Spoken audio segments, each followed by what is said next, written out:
တိုင်းပြောမြန်မာဆိုရင်ကျွန်တော်တို့ကပုံမှန်အပြင်ကဘာပေါ်မှာပဲဖြစ်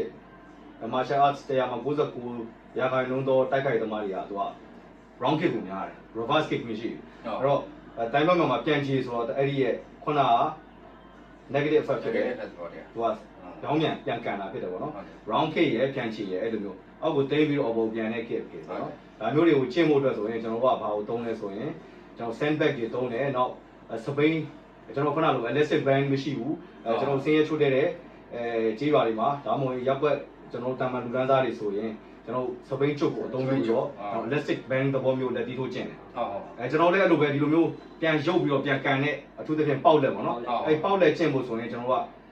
လက်မှာတဲချီတယ်ချီပြီးတော့မှတချို့ဆိုရင်ကျွန်တော်တချို့ပတ်စံနေနဲ့ပိုတက်နိုင်တယ်လို့ဆိုရင်ကြေးကွင်းတွေဆွတ်တယ်